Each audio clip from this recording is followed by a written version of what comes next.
വീട്ടിലെ രുചിയിലേക്ക് എല്ലാവർക്കും സ്വാഗതം. അപ്പോൾ നമ്മൾ ക്രിസ്മസ് സ്പെഷ്യലായിട്ട് ഒരു കേക്കാണ് തയ്യാറാക്കിയെടുക്കാൻ പോകുന്നത്. റവ ഉപയോഗിച്ചിട്ടാണ് നമ്മൾ ഇന്നത്തെ കേക്ക് തയ്യാറാക്കുന്നത്. അപ്പോൾ വളരെ സോഫ്റ്റ് ആയിട്ടുള്ള നല്ലൊരു ക്രിസ്മസ് കേക്ക്. അപ്പോൾ അതിൻ്റെ വീഡിയോയിലേക്ക് പോകാം.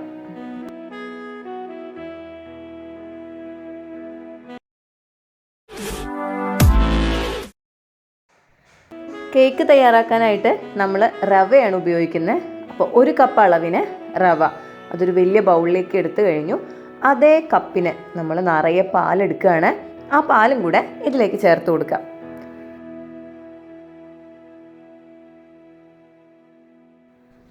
അടുത്തതായിട്ട് അതിലേക്ക് 2 ടേബിൾ സ്പൂൺ ഓയിലാണ് ചേർത്ത് കൊടുക്കുന്നത്. ഓയിലും കൂടെ ചേർത്തിട്ട് നല്ലപോലെ മിക്സ് ചെയ്തെടുക്കാം.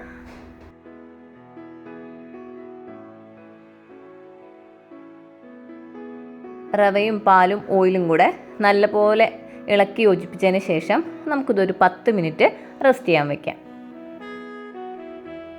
ഒരു പാൻ നമുക്ക് ചൂടാക്കി എടുക്കാം.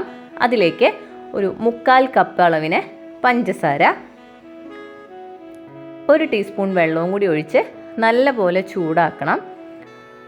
പഞ്ചസാരയെല്ലാം നല്ലപോലെ ഉരുകി ചെറിയൊരു ബ്രൗൺ കളർ ആവുന്നത് വരെ നമുക്കിത് ഇളക്കിക്കൊണ്ടേയിരിക്കാം.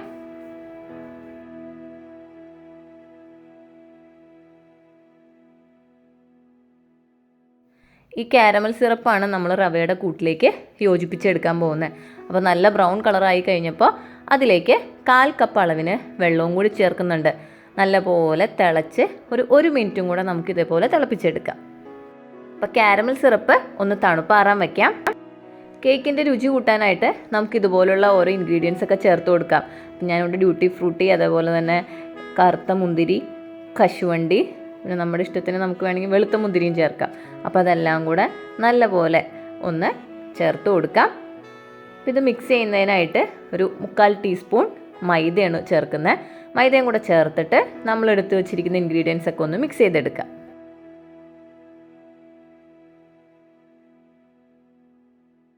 ഏകദേശം ഒരു 10 മിനിറ്റ് കഴിഞ്ഞിട്ടുണ്ട്. നമ്മുടെ റവയുടെ കൂട്ടൊക്കെ നമ്മൾ എടുത്ത് വെച്ചിട്ട് അതിലേക്ക് തണുപ്പാറിയിട്ടുള്ള കാരമൽ സിറപ്പും കൂടെ ഒഴിച്ചു കൊടുക്കാം. ഇത് നല്ലപോലെ ഒന്ന് മിക്സ് ചെയ്തെടുക്കണം.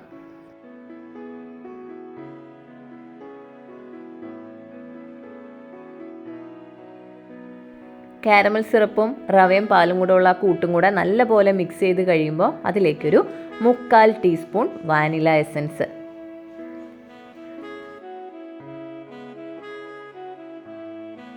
വാനില എസൻസും കൂടെ നമ്മുടെ ഈ കൂട്ടിലേക്ക് നല്ലപോലെ ഇളക്കി യോജിപ്പിക്കണം. അതിലേക്ക് 1 teaspoon baking powder, 1/2 teaspoon baking soda നല്ലപോലെ ഇളക്കി യോജിപ്പിക്കാം.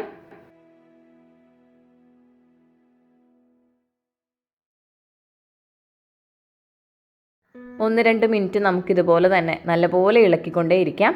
അതിനുശേഷം നമ്മൾ എടുത്തു വെച്ചിരിക്കുന്ന, നമ്മൾ കേക്കിന് ടേസ്റ്റ് കൂട്ടാൻ എടുത്തു വെച്ചിരിക്കുന്ന നമ്മുടെ കൂട്ട്, കാഷ്യൂ കിസ്മസിൻ്റെ കൂട്ടെല്ലാം കൂടെ ചേർത്ത് നല്ലപോലെ ഇളക്കിയെടുക്കാം. അപ്പോൾ നമ്മൾ കേക്ക് തയ്യാറാക്കാനുള്ള ബാറ്റർ തയ്യാറായി കഴിഞ്ഞു. ഇനി നമുക്ക് ആവശ്യമുള്ളത് ഒരു കേക്കിൻ്റെ മോൾഡാണ്. അപ്പോൾ അതിലേക്ക് അല്പം എണ്ണ തടവിയ ശേഷം ഒരു ബട്ടർ പേപ്പറും കൂടെ വെച്ച് കൊടുക്കാം. അതിലേക്ക് നമ്മൾ തയ്യാറാക്കി വെച്ചിരിക്കുന്ന ബാറ്ററും കൂടെ ഒന്ന് നിറച്ചു കൊടുക്കാം.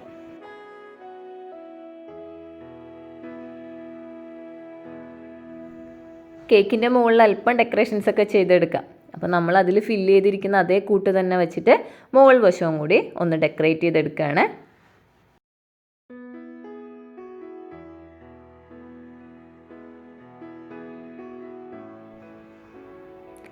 നല്ലപോലെ ഡെക്കറേറ്റ് ചെയ്ത് കഴിഞ്ഞു. ഇനി നമുക്കിത് ഒന്ന് വേവിച്ചെടുക്കണം. അപ്പോൾ ഞാനിവിടെ ഓവനിൽ വെച്ചിട്ടല്ല വേവിച്ചെടുക്കുന്നത്.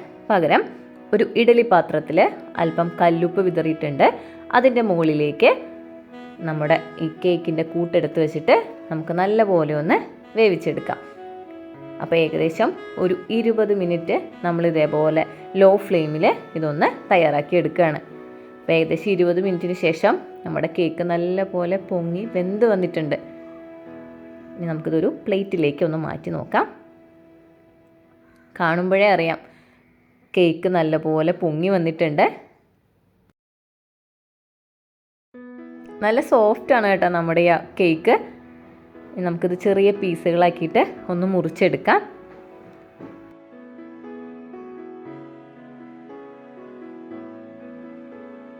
നമ്മൾ കടയിൽ നിന്നൊക്കെ വാങ്ങിക്കുന്ന അതേ ടേസ്റ്റിൽ തന്നെ ഒരു നല്ലൊരു കേക്ക് നമ്മളിന്ന് വീട്ടിൽ തയ്യാറാക്കി എടുത്തേക്കാണ്, അതും റവ ഉപയോഗിച്ചിട്ട്. അപ്പോൾ ആ ഒരു അരമണിക്കൂറിൻ്റെ ആവശ്യമുള്ളൂ, നമുക്ക് നല്ലൊരു കേക്ക് തയ്യാറാക്കി എടുക്കാം. അപ്പോൾ ക്രിസ്മസ് സ്പെഷ്യലാണ് നമ്മുടെ ഇന്നത്തെ കേക്ക്. ഈ വീഡിയോ കാണുന്ന എല്ലാവരും ലൈക്ക് ചെയ്യാൻ മറക്കരുത് കേട്ടോ. നമ്മുടെ വീഡിയോസിനെ മാക്സിമം സപ്പോർട്ട് ചെയ്യണം. Happy Christmas. Thank you.